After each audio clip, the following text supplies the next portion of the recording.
Hello, everyone, and welcome to the webinar. We're so excited to have you. This is the first webinar we've hosted here at NewKind, and we want to say thank you for joining us. So first, a few things to get started. All attendees are muted, so use the questions feature when you have questions or comments, and you can share where you're calling in from if you'd like to go ahead and test this out. And also, we'll send this recording to you, so take notes, but know that you're going to be able to access this later.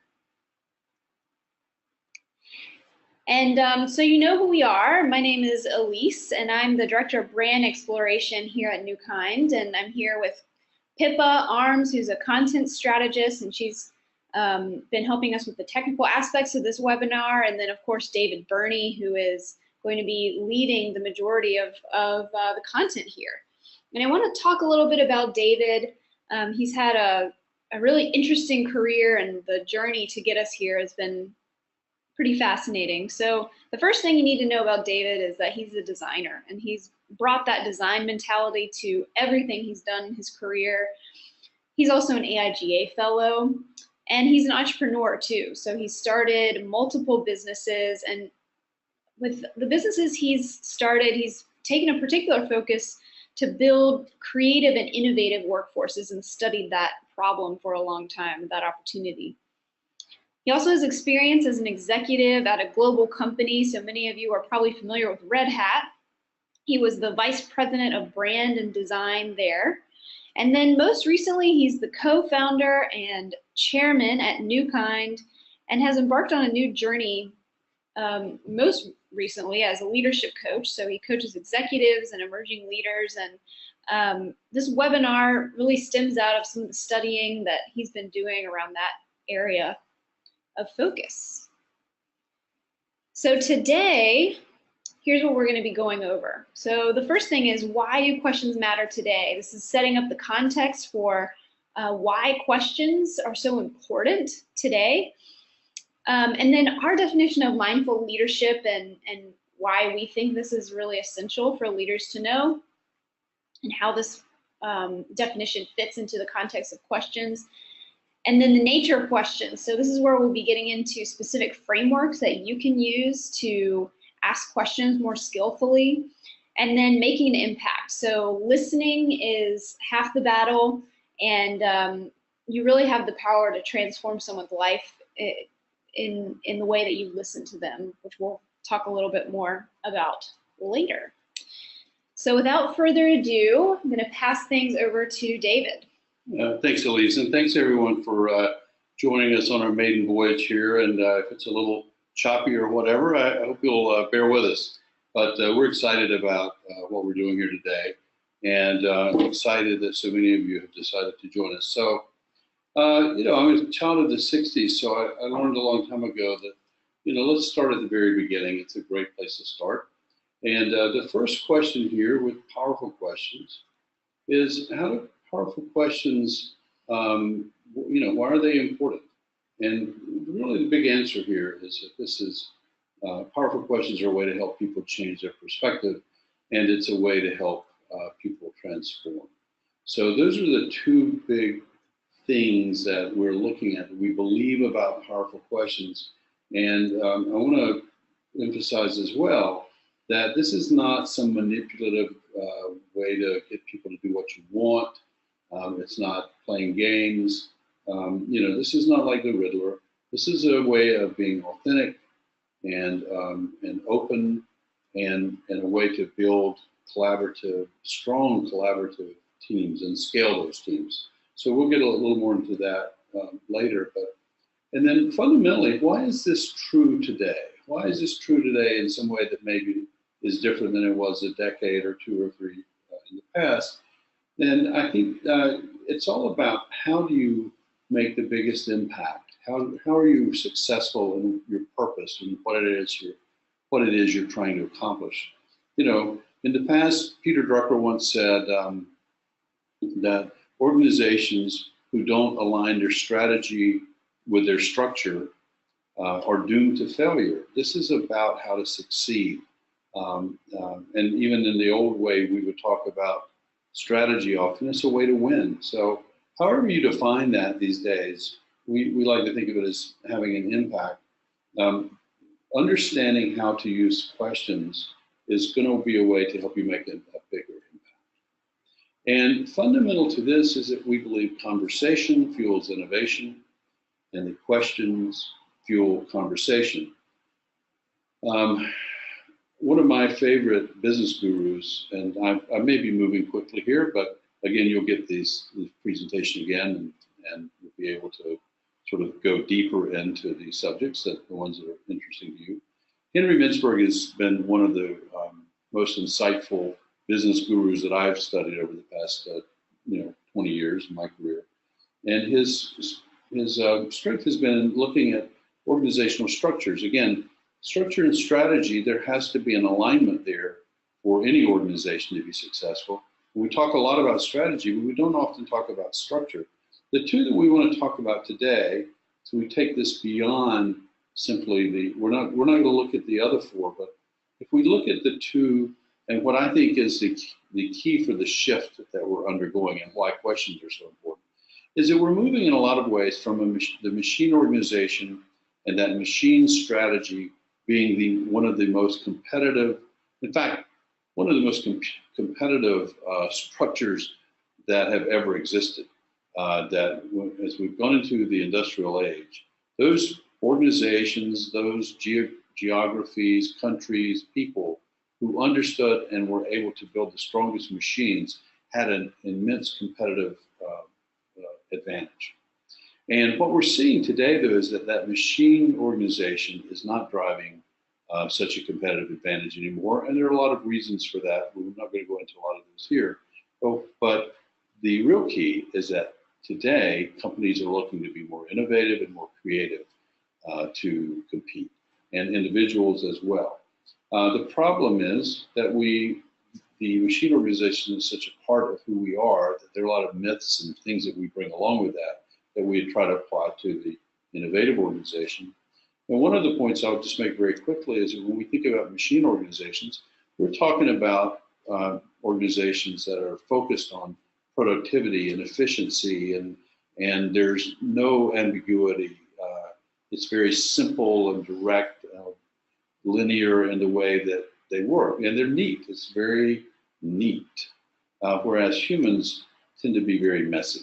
This is a picture of Jackson Pollock's studio, and I love this photograph in particular because, well, I'm a big fan of Jackson Pollock's work. But when I look at this, I think of just how messy that space is, literally. But it's a great symbol or metaphor for how humans interact and how we have a conversation. And even though you may say, well, it's only Jackson Pollock there, well, the truth is everything in there is talking to him. He's having a conversation with that art as he's creating it, and the little deeper point to make would be when you're an artist, or this is also true of athletes, when you're creating something, when you're involved in some highly creative effort, and you get into the flow. One of the things that happens is it quiets down that little internal dialogue that most of us have going almost all of the time, because you are such a part of the conversation, right? Whatever's happening there, you're in the flow. And that's what we're talking about, is how can we get our organizations, and as a leader, how can you help the people there to kind of get in the flow? All right, so again, a little messy, but I think this is a great way to look at it. The difference in the acceptance of a messy organizational kind of style, an adhocracy, which Mintzberg calls it, in which conversations are going on, as opposed to a machine organization, which is neat and clean. So with that, I want to talk about some of the things that we believe here at New Kind that questions create and questions bring forth. Number one, questions create clarity, right? We live in an age where disruption and ambiguity are kind of daily occurrences now, and we think the myth of the machine age is that if we can just find clarity, we'll cut out all of that. And I think the reality is that's not going to happen. But if we use questions, we can create clarity that's really more powerful. It's more authentic, and it's going to help you make that bigger impact. Next, we believe questions help build trust, and we think the evidence is that when you're trying to work with humans in a messy organization, things are disruptive, there's a lot of ambiguity, that as a leader, you really have to rely on trust, not just power, to be effective. And so building trust is very important. Questions build trust, and we'll talk about that later. We'll also talk about how questions honor humility. One of the big challenges for leaders these days is that people experience leaders often as being arrogant. There's a lot of hubris the further up the food chain you go. And that really destroys trust. It creates, and here's the one thing I would say, when you are recruiting, trying to attract and recruit, hire, train, and retain really good creative talent, if you're arrogant with them, if they see that evidence of the hubris, if they don't feel trust, the good ones leave, and they leave early. And as we all know, it's expensive to recruit and find the right people and then have them leave. So this is a real important point of being competitive and being able to have that impact that you want. And then finally, we think questions are a great way to help keep people around you accountable. Again, the power dynamic changes instead of the machine organization where you're telling people what to do, you're measuring all of those sorts of things. Not that measurement's wrong, but when that becomes the mode and that becomes the standard for everything, you have to acknowledge that you're building a machine organization. So your people are not going to scale. They're not going to be able to think for themselves. They're not going to be creative and innovative, but they're going to be less so. Let me be clear about that. And these are real problems. I just did a quick look at Harvard Business Review recently, and I found a lot of articles that kind of hit on all of these points. The importance of trust, the importance of finding clarity within ambiguity, how arrogance can really create problems for you if you're trying to transform in your organization anyway. And that managers are often very terrible at accountability because they look at it in more of a machine way. That's a shortcut from my point of view, at least. So I'd like to just take a moment here and encourage you to think about, and this could be now, but it also, I'm a big believer that journaling is a good thing for leaders to do in the age that we're in, to keep a journal. Or often I'll get in front of a big whiteboard and just kind of write the issues I'm facing and begin to mind map those. And this is one I would give you as a homework assignment. What would you say are the requirements for creating an innovative culture? If you begin to think about it as contrasted to machine organization. So that's an assignment for you. Here's what we would say, is that we believe that it's important for leaders to be more self-aware than ever about what makes them tick, what their fears are, what obstacles, self-imposed obstacles that they bring, biases that they bring to the conversation, and be more mindful about how they interact with the people around them. So we're talking about mindful leadership, and we've adapted something from the Institute for Mindful Leadership. We're big fans of that website and what they're doing, that movement. We did change it a little bit because we have a little more focus on curiosity. That doesn't say they don't, but I think we like making that change. But we believe a mindful leader is someone who embodies leadership presence. And again, that's how are you present when you're in someone else's company? What is your presence, and how are you present? By cultivating focus, clarity, and curiosity, and compassion in the service of others. So when you begin to combine those things, our job is to help cultivate focus. It's not to demand focus or to determine what the focus should be necessarily. It's cultivating it. It's cultivating clarity. Again, things are going to be changing all the time. You probably are not going to have moments of pure clarity. You're going to have moments where things are more clear than other times. helping people be comfortable in that ambiguity, having people, in fact, accept and adapt, embrace that ambiguity, and that the search for clarity is this is a subtle difference, but the clarity only is something that can be more or less. It's probably not going to be pure, and helping people be okay with that. Curiosity, really everything is driven by curiosity, and finally, unless it's in compassion and in service of the folks that you're leading, in today's world, you're probably not going to be, you're not going to be as successful if they don't feel that, if they don't genuinely feel that compassion that you have. So, and here's a challenge that we have, and research is proving out Peter Drucker's quote. This is probably a 70-year-old quote or 75-year-old quote from Peter Drucker. And if you don't know who Peter Drucker is, I advise you look him up. He's eminently quotable, and this is one of my favorites. Most people think they know what they're good at. They're usually wrong. And current research is just showing how true that is, and how our brain is wired to fool us how our brain is wired to fool us.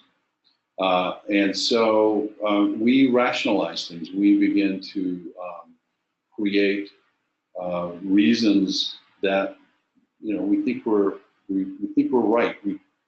But the reality is we have our own blocks, our own. And I'm stumbling here a little bit, but the one point I want to make is that there are avenues here for you to take, and one of them is to continually ask for feedback, to be open and humble and ask the people around you often for feedback. In fact, you say things like, does this make sense? Am I going too far? Just to ask them questions and invite them to give you feedback and make it clear that you're open to that. Because you have to understand and become mindful of the fact that we all have our hangups and we bring them with us, and we're often wrong. So let's look at the nature of questions. And I'd like to, again, in this part of us being very self-aware, I love the story of the fish, where the older fish swims by and asks, how's the water today? And the younger fish answers, what the heck is water? Often, as we've talked about, the machine age kind of ideas are so ingrained into our systems, our education, all sorts of things that we buy into it when it's no longer true for driving a competitive advantage. And I want to bring that same kind of self-awareness to just the nature of questions. The reality is most of us, since we were 4 years old, have been asking questions. It's very natural. It's just instinctive. It is how we learn. It's how we explore. We learn about power by asking questions. It shows our curiosity. We also learn that sometimes, we get to stay up later if we're asking questions, right? We can be manipulative by asking questions, and we learn that all at an early age. And so, in fact, this is my grandson, Cash, and he will be 4 this summer. And we're already starting to see that out of him a little bit, and of course it's adorable. But the average 4-year-old asks 430 questions a day. That's you and me and everyone else when we were 4 years old. So it's such a natural part, like breathing. It's a natural part of who we are, that maybe we don't always stop and think about sort of the theory behind questions or the very nature of questions. So I'm going to show you 3 frameworks for us to begin to explore a little bit more about questions. And the first one is this one. There are these different relationships between questions, and I want to go through these one at a time. And we'll kind of go through this quickly. Again, this is a webinar. We do this in a workshop where we spend a little more time on these things, but we'll move fairly quickly through this. But I think you'll get the idea that that there's a relationship between open and closed questions. The more powerful questions are, the more open they are, or the more open they are, the more powerful they are. that closed questions really shut down conversation. And again, if you think about, you want your company to be more innovative, part of your job as a leader is to create a adhocracy, right, an innovative organization where conversation is happening. So you don't want to do things that stop conversation. You want to do things that fuel conversation. Open questions, questions that elicit an explanation, are a great way for, those are powerful questions. Now, we say here that these typically begin with how, why, but I want to caution you with why. That why is often the question we won't answer, but people often have a negative connotation. They're defensive. They're put on the defensive when you ask why. So just think about that for a minute. When someone comes at you and says, why? Just that one word alone can set you back a little bit, as if, you know, I know for me at least, my inner, my lizard brain immediately wants to fight. And it's like, well, why do I have to answer why to you? You know? So you want to be careful about overusing the word why. And the way you might ask that would be, can you help me understand, or what happened that led to, and there are ways to do that. And as you're more aware of it, begin to switch those out and find it, catch it, you know, journal about that at night. What did you do well? What did you improve on? Closed questions, especially questions that are yes or no in response. You know, this whole process follows the laws of physics. A law in motion tends to stay in motion. Yes and no responses stop the energy. They stop the motion. So, practice that. Be aware of it. You'll notice that you do this more than you think you do, and then pause if you're getting ready to ask a yes or no response, or ask for a yes or no response. Just pause for a minute and think about how to rephrase that question. Now, the next area, and this is a very important area for us, and this is that the balance between emotional and intellectual. And if we think, especially in the corporate world or places where we're leading people, we tend to be very afraid to go into things that are emotional. That's true for us individually, that we'll begin to rationalize things so that we feel like we're being logical and rational, as opposed to really processing our emotions and sitting with them, feeling how we feel, labeling that and understanding it. So when we begin to move to intellectual questions, often we're doing that not because we're really interested in the intellectual question, but because we're afraid of the emotional question. So as a leader, I would advise you to really be open to exploring your own emotions and those of the folks around you. I would say that when you're talking to someone and they either tell you, I'm angry, I'm mad, I'm frustrated, I'm sick of this, all the words that people may say to you, or you notice it in their body language, right? They tighten up, they close their arms, they drop their head, there are all kinds of tells that they're feeling emotions. You may see them blush, or you may see them, their eyes may begin to tear up, or people start crying. For you to just kind of sit there with them, with that, and not leave, not just try to fix it, not just start, again, rationalizing and going to an intellectual place, but just to say, I see that you're feeling, you seem to have a lot of passion about this. You want to talk about that? It's okay. Or just to reassure them, it's okay. No, I'll just sit here with you while you process through that. It's okay. And those are great skill sets for leaders who want to build powerful organizations. And then this idea of past and problem-oriented questions as opposed to solution and future-oriented questions. Now, I want to say that both of these have a real powerful place, both of these types of questions. The question is, though, if you stay in the past, what you don't want to do is get into a place where you believe that if we know what happened in the past and we do that in the future, that everything will be perfect, right? This idea of best practices. Again, best practices are good to know, but if you begin to believe that that's how it works, you can get to a place where you're not, and the people that you're leading are not looking at possibilities. They're not looking at what could be, right? They are looking at what has been. And that's the very that's the very definition of innovation, isn't it? Creativity, at least, is being able to see possibilities. And if there's a culture where people are not comfortable talking about things that might be possible, you are losing the opportunity to have a big impact as far as creativity and innovation happen. Finally, and this is similar to emotional and intellectual, but the idea that we should always be professional and in control and never embarrass anyone, these are tied together. I'm going to recommend a book right now. This is one of my very favorite all-time books, business books.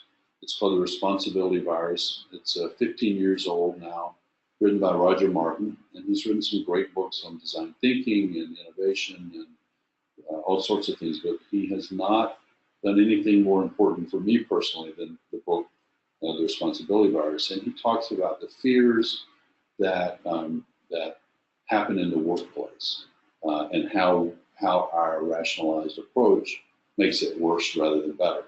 So as a leader, the more you can be comfortable with inviting people to share their personal stories, this can be very powerful for a leader. In fact, one of the things I'll mention is a story in the movie Saving Private Ryan. And for those of you who've seen it, you may even remember this. There's a group of men here, soldiers, who have been sent on a mission, a dangerous mission, to save one soldier. And they're doing the math and going, this makes no sense that 8 of us are leaving to try to save one person. And they've just lost 2 soldiers. So they're already doing the math. One soldier is threatening to leave. And it creates a crisis. And the captain, played by Tom Hanks, kind of stops things. Going into battle, nobody knew anything about him. They found him a real enigma. And at this moment in time, he begins to share his personal story of who he is, what he does for a living, what his life is like. And he tells them, he says, I don't know whether this is a good mission or not, but if it helps me get back to my wife, then I want to do it. I'm ready to do it. But it's a sharing of a personal story that's powerful, and I think is a great illustration of this idea. Then I want to share finally one more model here. And so this is the second model. The second model, thank you. And this model is really looking at, and this is a way to kind of simplify things. So this gives you a framework for realizing that, first of all, one of the things that you first want to do is to clarify or assess kind of where you are. I'm you sorry. Find your place here. That's okay. So, so when you're clarifying, you want to ask those questions that, first of all, again, what you're trying to do as a leader is to get conversation going, right? That's part of your job. So you want to say, tell me what's going on. Talk to me. And, I don't understand what that means exactly is a great way to kind of respond so that you're not taking the responsibility of it. It's their job to tell you not only what it is, but what it means. Secondly, can you tell me more, right? Can you say more? Often when people tell you something, they'll tell you the problem or the issue, the challenge, and then they'll stop. And often they haven't thought about it any deeper than that. That's where the thinking has stopped. That's why they're coming to you now. And for you, as the leader, say, tell me more. It pushes them to dig deeper. Often they'll begin to have insights when they go that next layer down, right? And another question, which is, what is an example? And this is kind of the when we were talking earlier about looking to the past, where you can say, tell me an example. Tell me where this has happened before. And you can begin to look at that. And part of what you're doing is assessing, and you're clarifying what the issue in front of you is.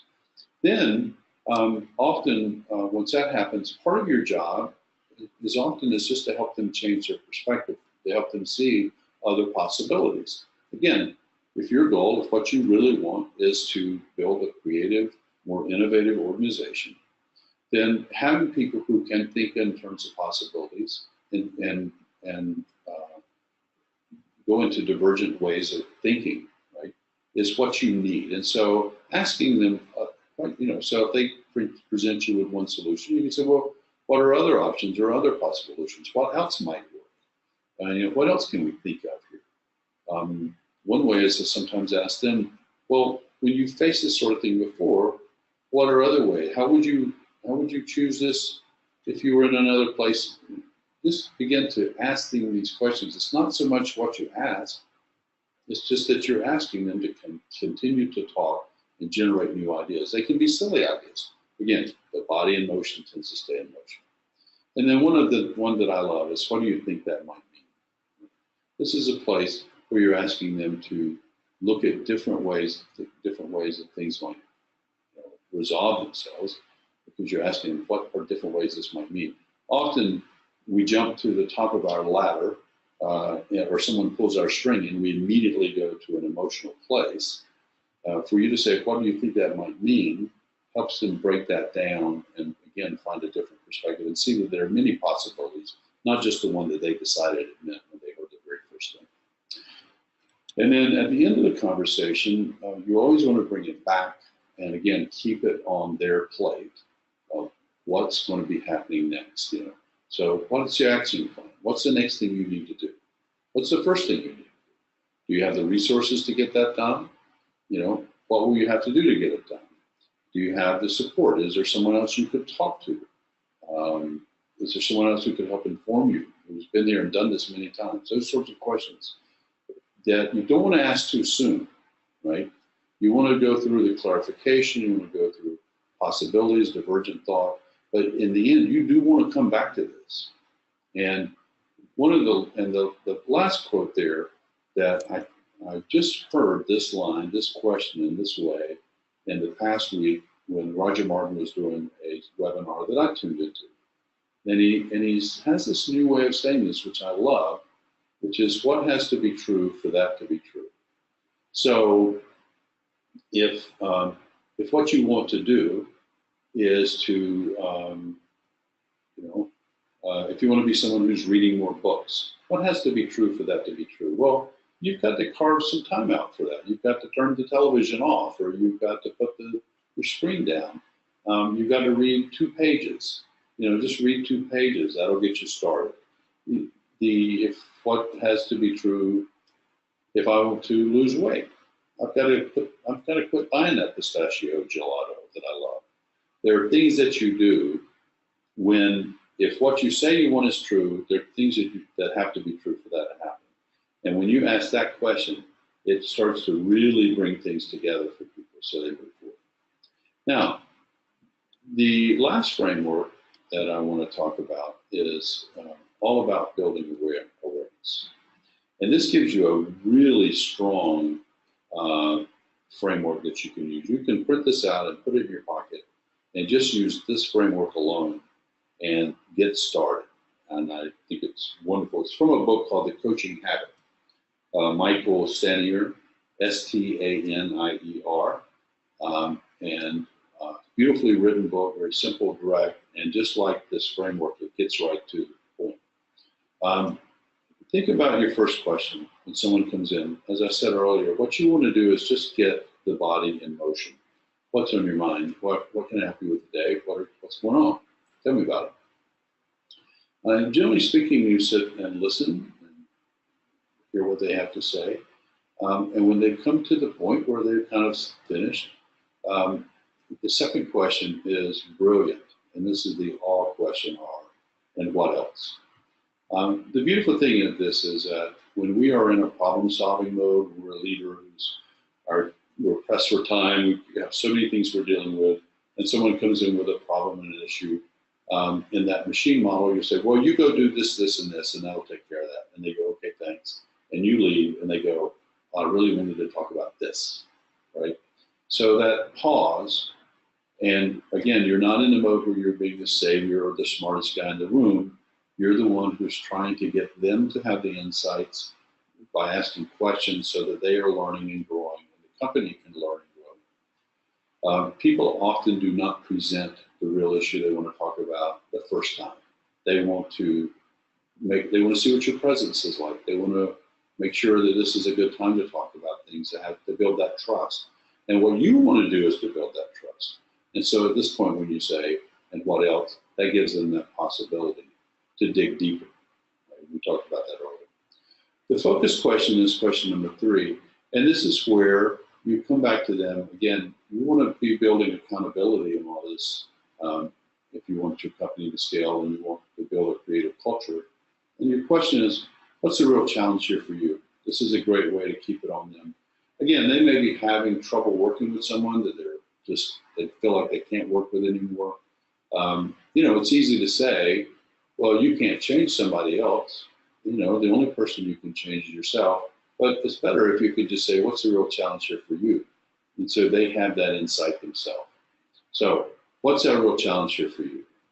The 4th question, and this is again where, and if you do read the responsibility virus, one of the things Roger Martin talks about so much is a leadership's tendency to go too far in fixing things because we want it perfect. We want it done exactly right. We don't want any mistakes. And so we take on too much responsibility. And eventually we fall over and fail because we've done that. And for you to, I'm sorry, I skipped over the 4th question. The 4th question that you want to ask them is, what do you really want? So this question comes back to reminding them that this is about them knowing what they want and making their choices for themselves. As a story I tell, it's a true story. Not that I wouldn't tell a false story occasionally, but in this case, it's a true story that in the last year I've coached 2 different people, both of who have worked probably a decade or so. One in a corporate position where they've ended up in a position of power and prestige, and they're making good money. And the other who started their own business 10 years ago, and both of them have been very successful in these roles, and they're both sick of it. And both of them, strangely enough, said that what they wanted to do was quit and start building motorcycles. So 2 different people. But as we got to this question, what do you really want? Right? One of them began to talk about his family and his children, and in the end, he decided he didn't really want to put his family through that risk, that he loved building motorcycles, he could still do it on the weekends. And we began to look at how to change his perspective on his work so that he could find a new way to deal with the issues that were causing him so much pain. How could we restate that, reframe those issues? And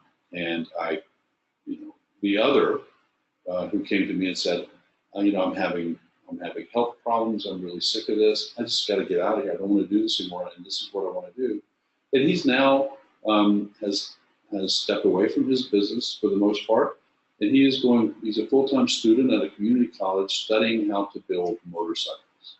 So there's no right or wrong here. It's really, what do they want? What do they really, really want? And when we can focus on what that is, we can help them get to where they want to be. And by the way, one of those guys just brought me a really nice bottle of bourbon the other day, just to say thank you yet again. So he got the impact of it. So back to the lazy question. And this, I think, is great. This is kind of like, what's the real challenge here for you? This is about you. What do you really want? How can I help you? Right? So we don't start volunteering and getting in there and, again, being the savior or being the smartest guy in the room. All those things feel great. But if what you really want is to build an innovative organization where the people are creative and they scale, you don't want to be the savior and you don't want to be the smartest guy in the room. So for you to make them even come to you and say, here's how you can help. And there may be a place where you say, you know what, I don't think that's a good thing for me to do. I think you can handle this. I believe in you.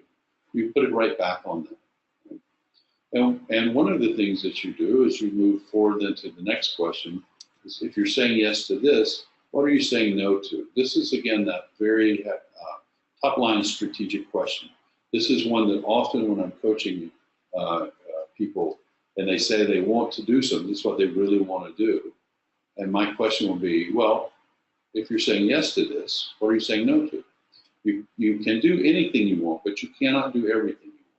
In fact, that ability to know the one thing you really want and go after that is incredibly powerful to all these other things that sound good in the short term, but really are not very important, and they take up a lot of your energy. So this question of if you're saying yes to this, what are you saying no to? Or, as Roger Martin says,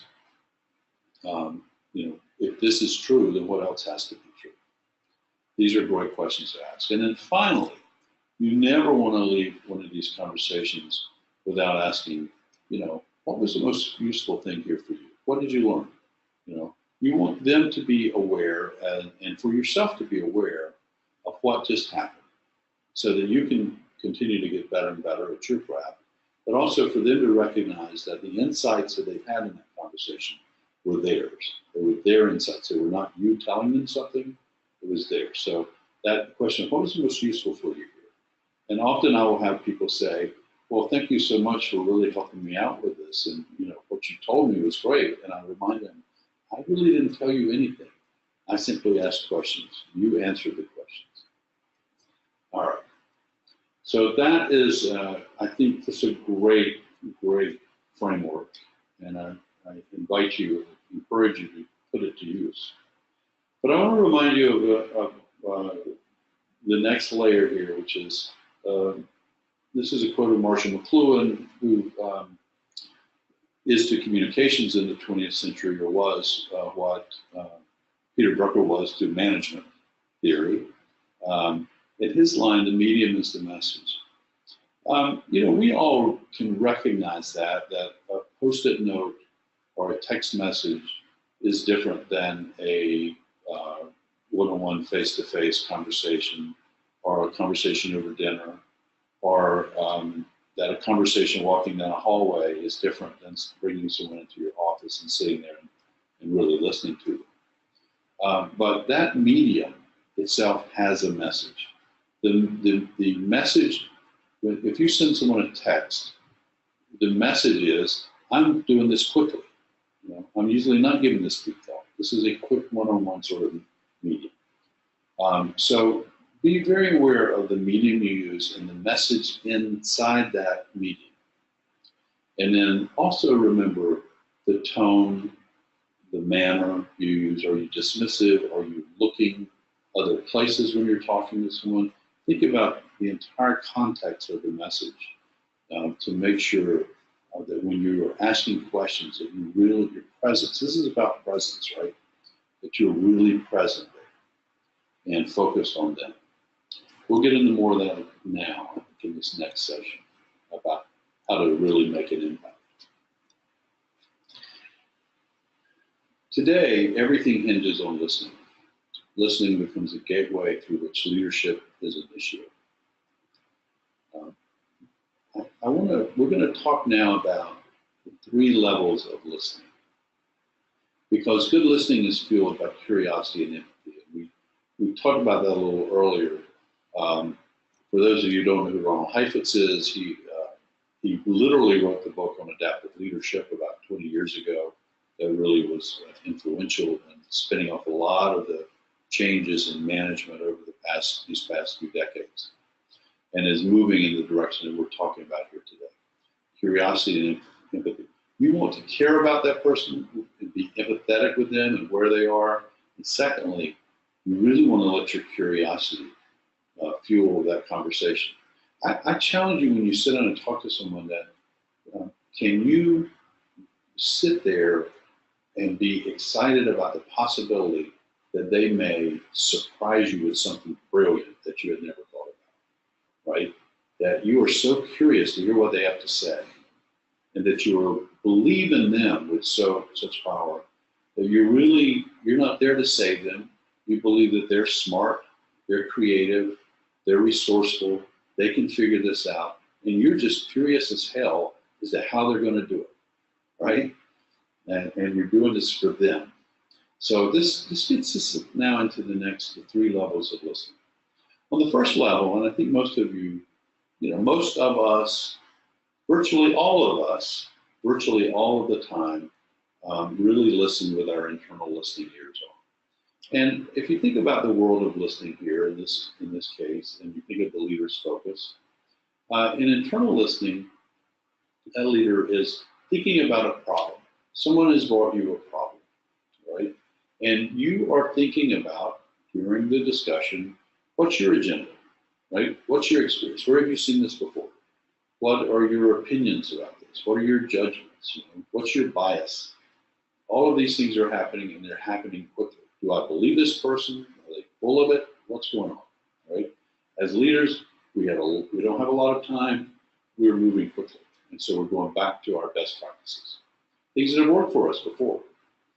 And it creates this inner dialogue in which we're not really even listening to them so much as we are listening for cues as to what we will say next. The leader's attention is on a problem and his or her preferred solution rather than on a person with a dilemma. Now think about the difference that is, that's not even being empathetic, right? It's certainly not being curious. It's simply trying to solve a problem. So that's that first level of internal listening. And again, if you're listening to someone and you find yourself thinking about what you're going to say next, or just wishing they would shut up so you could say the next thing and get on with it, that's all about internal listening. It's not really focused on that person. The second level of listening this is a really good level, right? Focused listening. This is where, if you consider these two entities here, there's the leader, there's the other person. But in this case, the focus is on that other person. And so when this is the case, what you will see is that you are focused on your awareness here. You want to be hyper aware of what they're doing, what they're saying, what their movements are like.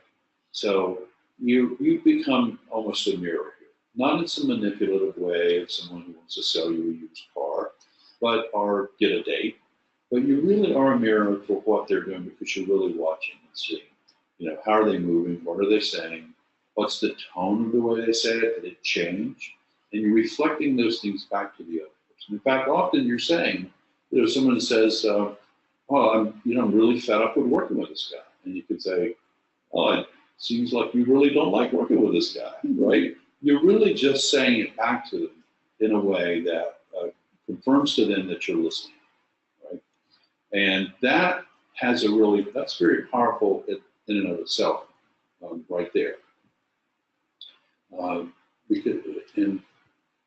But what you want is your attention to be so focused here that the mind chatter, that inner dialogue that we talked about, virtually disappears. And the conversation becomes almost spontaneous. The leader is no longer trying to figure out the next move in this model. Right? This is really powerful stuff.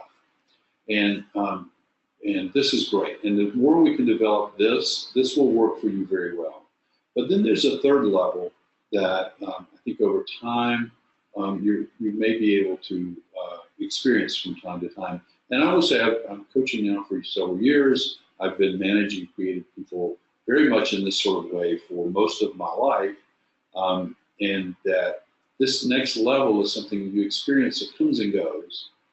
But it's really wonderful when you do experience. And here, if you take on even a little deeper level of commitment to the conversation. So instead of thinking about the world, think about the universe that this is happening in. And really what you want is for you to focus on this as if you and that person in front of you are the only two people in the universe. Now that may sound goofy, but I want you to think about a time in your life, a person in your life, that when you talk to them, you felt that way. You felt that they were listening to you as if you're the only two people in the universe, that they cared about you, they were empathetic, they were curious, they weren't judging you, they weren't telling you what to do, they were simply listening and letting you have the insights and you talk. And as you think about that in your life, I think what you'll realize is this is an incredibly rare event. And so as a leader, for you to take that on, to have that intent, to believe in that possibility, this can be a very transformative thing. You know, for me, that was my grandmother, and I could sit with her and talk to her about things, and she would just listen. She didn't correct me. She didn't tell me what I was doing wrong. You know, she didn't judge me in any way. She just supported and loved me, and I could listen to that. But that is an incredibly rare thing. So that level 3, you want to be listening as if you and that person are the only other people in the center of the universe. And I will tell you, I mentioned earlier, I believe in journaling. So to keep a journal at night about how you are as a leader and what you're learning along the way, what works for you and what doesn't work for you. I also, when I get up in the morning, one of the things that I remind myself, and I try to remind myself every morning, is that I may have the opportunity that day to be a part of someone transforming their life, right? The way they see things, changing a perspective in some huge, meaningful thing, or just experiencing this sort of experience again, which is really meaningful. So to allow yourself that, to put yourself in that place can be very powerful. And I want to begin, as we begin to wrap things up here, I want to remind you of another Ronald Heifetz quote, which I love, which is, most leaders die with their mouths open. And I think that's true. We simply talk too much. Mm-hmm.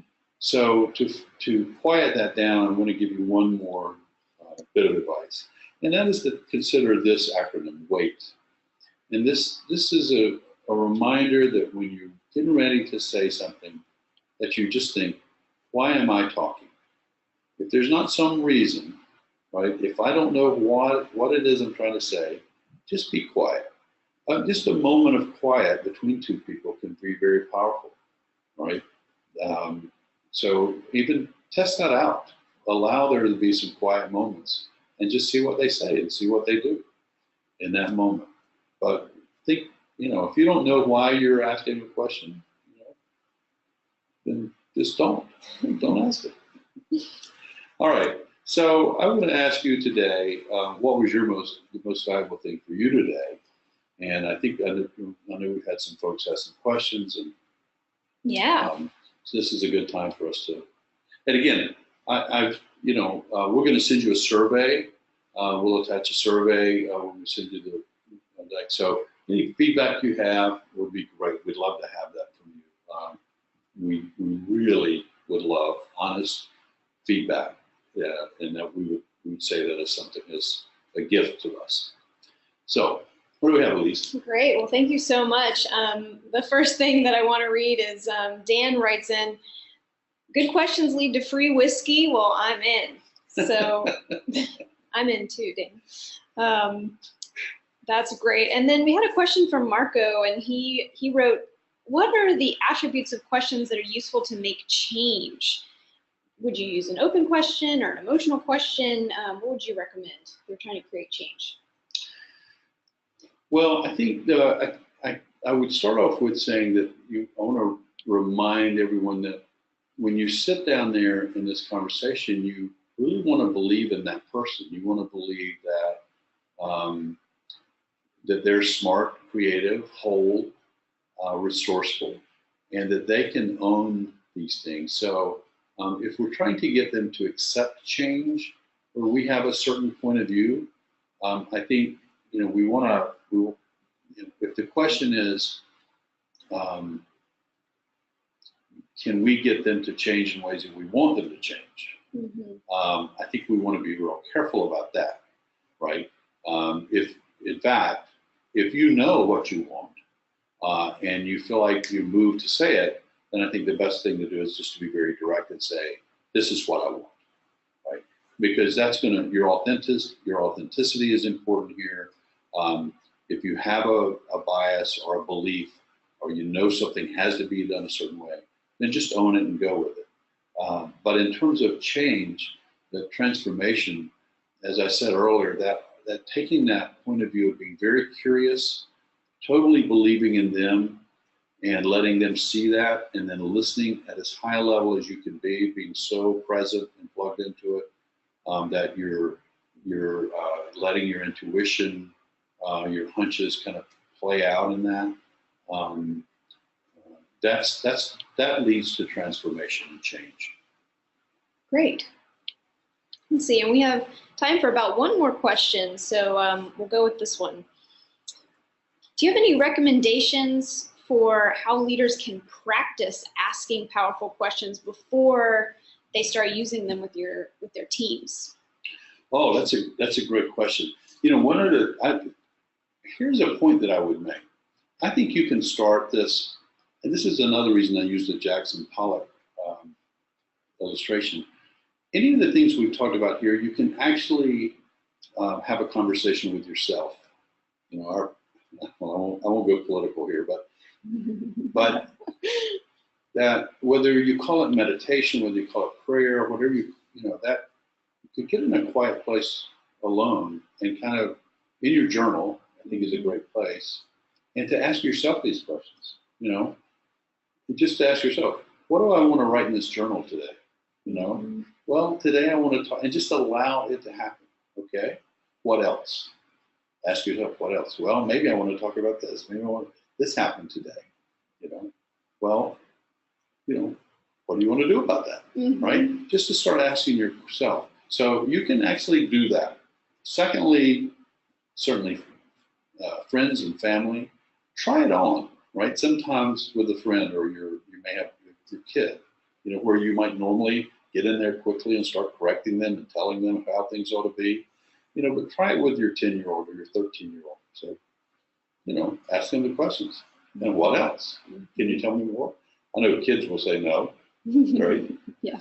But if you practice these things and they begin to see that you're not telling them, and see if it doesn't change some of those relationships. So I think you could try this anywhere. Again, the focus of it, just think, I'm going to stop. I'm with this person. We're in the room. We're having a cup of coffee, and they start talking. Instead of thinking, what am I going to say next? Just follow up with those questions with them. Boy, this seems real exciting for you, right? You mirror it back to them. Or you seem really frustrated about this. You want to talk about it? How can I help you? Right? These questions you can ask just over a cup of coffee with your neighbor in the backyard, whatever. You can practice this sort of thing anywhere. And it's also, I think, fine in terms of authenticity and trust to be transparent about it with the folks that you work with. Say, I'm trying to just ask these sorts of questions and help me out. Give me feedback on how I'm doing. This is just this is a real quick introduction to it. We do workshops and this sort of thing. I'm also coaching. So if you have some issues and areas where you'd like to improve in, you can give me a call. But this is an introduction. Oh, I want to, before we leave, I want to mention some of the books and things where we've done resources. I'm going to mention 4 books in particular that I think, I've already mentioned The Coaching Habit. I think it's a great book. There's also a book called Executive Coaching with Backbone and Heart. And if you think of this is really looking at this entire idea is looking at coaching as a model for leadership. All right. So this is written by Mary Beth O'Neill, Executive Coaching with Backbone and Heart. The Responsibility Virus, which I mentioned earlier, by Roger Martin, and the book Proactive Coaching, Changing Business, Transforming Lives, which is written by Henry and Karen. This is a couple. Kinsley House is their last name. Philip Sandall and Laura Whitworth. So it's a big team of folks writing that. This is a great book for coaching and great resources. And some of the things that we have borrowed here or been inspired by are from these books. We're more curators than we are researchers here. But I'm a practitioner as well. I've been doing this for 40 years, and it's powerful stuff. So thank you again for being here today. Yes, thank you very much. And we'll catch you on the next one.